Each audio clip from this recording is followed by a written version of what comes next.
The movie begins with Maxine in a church as a child, and her father tells her that she will be a star in the church. The girl says she wants to be like her father when she grows up. Now, as an adult at 33 years old, Maxine arrives at a location to audition for a movie called The Puritan 2. We then discover that Maxine is a star in adult films. One of the women asks if Maxine always wanted to work in that industry, and Maxine responds that she always wanted to be famous, because she still isn't satisfied with where she truly wants to be. The audition begins and Maxine starts performing flawlessly. Elizabeth, the film's director, is impressed with her acting. As Maxine leaves, she tells the other contestants to go home because she did exceptionally well. We then see news reports about a series of crimes committed by the Night Stalker, who is targeting Hollywood celebrities and leaving pentagrams as his mark. Maxine is getting ready with her co-worker Amber, who asks if she's going to the party that will be full of wealthy people that night. However, Maxine can't attend because she'll be working. Maxine arrives home and receives a call from her agent, Teddy, who tells her that she got the role for The Puritan 2. After that, Maxine goes to her friend Leon's store to share the news that she passed the audition and will be the next Hollywood star.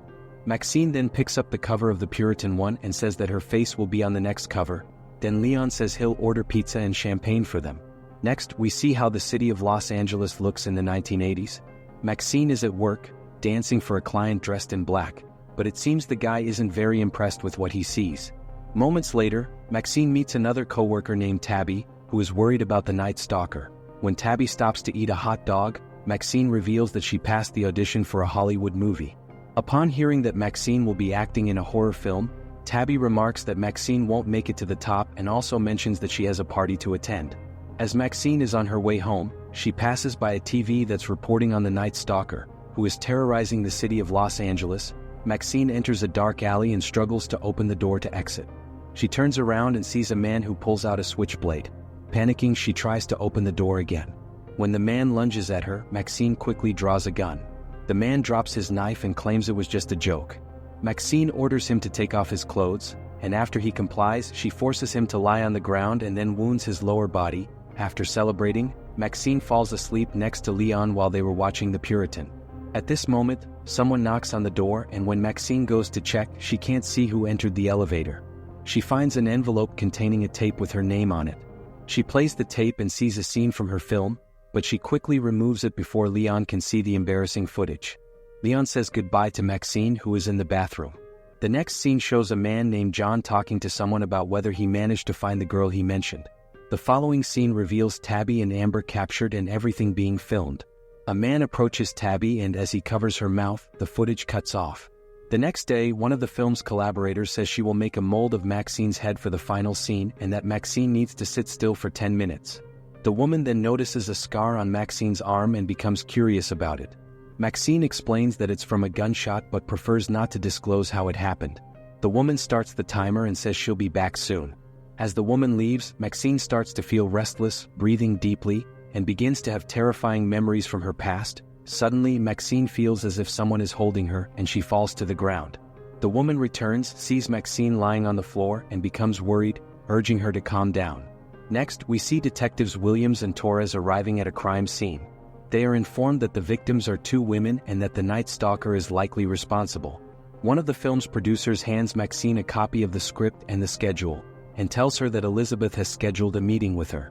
Before leaving, he mentions that he is a fan of Maxine's work. Maxine finds a note on her windshield with a number to contact. She calls the number, and the person on the other end tells her to go to a hotel address. Upon arriving, Maxine meets John, and it is revealed that he is a detective hired to investigate her. However, he does not disclose who hired him. John mentions a few names and asks if Maxine remembers anything. Maxine has no idea what John is talking about, and he insinuates that she might have eliminated them. Maxine asks how much money he wants, but John says it's not about money, as the person who hired him cannot be bought. He invites Maxine to a party and warns that if she doesn't attend, she will face problems. As Maxine is arriving home, detectives Williams and Torres stop her to ask about Tabby and Amber, but Maxine responds that she doesn't talk to the police. Maxine goes to Leon's store, asking him to find out who made the tape with her footage. She then heads to the studio for her meeting with Elizabeth. At this moment, there is a protest by conspiracy theorists against Hollywood films, holding signs accusing them of being evil. Elizabeth gives Maxine a ride and they take a tour of the film set. During the tour, Elizabeth tells Maxine that the producers don't want her in the film because she is too controversial. However, Elizabeth really wants Maxine in the film because she was impressed by her performance that day. They arrive at a location where Elizabeth mentions that Psycho was filmed. As Elizabeth talks, Maxine looks out the window and is startled by something related to her past. Noticing that Maxine is distracted, Elizabeth advises her to stay focused on the goal, warning that if she doesn't, she might be left out. Maxine is driving when she notices John following her. She pulls over, knocks him out, and tells him to stop bothering her. Afterwards, Maxine goes to Teddy's office and after explaining what's happening, Teddy reassures her that he will handle everything and advises her to focus on the film. After using some substances, Maxine decides to study the film's lines. Meanwhile, someone enters Leon's store and attacks him with a knife. The next day, Maxine receives a call from Teddy. Seeing the police activity outside her apartment, she hangs up the phone. When she goes downstairs, she finds her friend Leon lifeless and is prevented from approaching by the police. Moments later, the detectives show Maxine the bodies of Tabby and Amber, asking if she has any information that could help. Maxine says she needs to leave because she's late for work. Detective Williams follows her, aiming to save the lives of the next victims, but Maxine doesn't care and responds that the girls need to save themselves. When Maxine arrives late, she tries to apologize to Elizabeth, but Elizabeth refuses to listen and warns her that if she delays production again, she will be replaced as she already has a second actress ready. Moments later, Molly, one of the actresses, advises Maxine to follow Elizabeth's instructions, explaining that doing so will lead to more work since Elizabeth is very loyal to those she trusts. As Maxine walks away, she encounters John, who is now armed and wants to settle things with her. Maxine runs away with John in pursuit.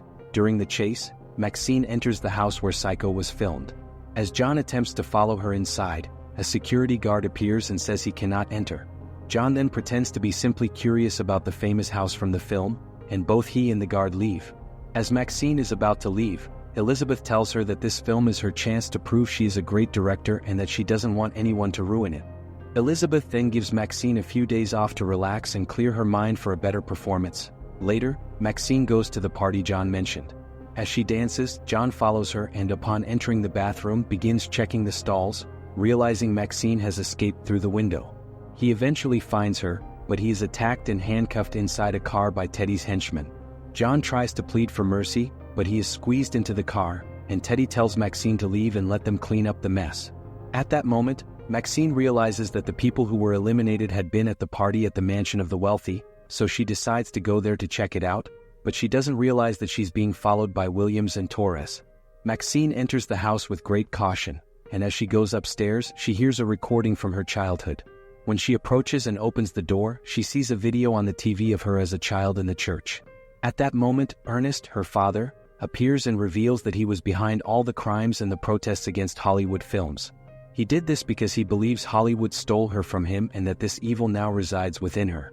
Terrified, Maxine trips over a suitcase containing Molly's dismembered body parts. Ernest manages to restrain Maxine, and she finds herself tied up while his followers film everything. Ernest tells her that she will now achieve the fame she always wanted. He then announces that an exorcism will take place that night to save all the children from perdition. Ernest places his hand on his daughter's head, trying to drive out the evil from her, but nothing happens. He warns her that if she doesn't confess her sins, he will mark her with the mark of the beast. As Ernest is about to mark Maxine, Williams and Torres arrive. After Ernest's speech, his followers pull out their weapons and a shootout begins. However, Ernest's followers are terrible shots and miss every time. Maxine pulls a knife from her pocket and manages to free herself. One of Ernest's followers grabs her and tries to pull her into the water, but Maxine acts quickly and takes him out. Torres climbs up to try to apprehend Ernest, and Williams tells Maxine to stay put. However, Maxine disobeys, grabs a gun, and Williams informs her that Torres has been injured and asks her to try to stop the bleeding. Maxine is unable to stop the bleeding, and Torres ends up dying. Williams reports that she managed to hit Ernest but was also struck and falls from above. Maxine finds her injured father, who says he ended up creating a monster. The police arrive by helicopter and order Maxine to drop the gun, but she does not comply and coldly finishes off Ernest. She is not arrested and later secures an interview for a program, discussing her newfound fame. Finally, the Night Stalker is apprehended, bringing relief to Hollywood actresses. Maxine is also nominated for an Oscar. When a reporter asks what advice she would give to young girls who have this dream, Maxine says they should never give up and that the work is hard. However, it turns out this was all just imagination, as Maxine is still working hard with Elizabeth to reach the top. When asked about her next move after gaining recognition, Maxine says she doesn't want the fame to end. To find out what happened to a couple who were invited to an experiment that promised millions if they could complete the challenge, click the video that's appearing. And if you want to see more videos like this, subscribe to the channel and turn on notifications.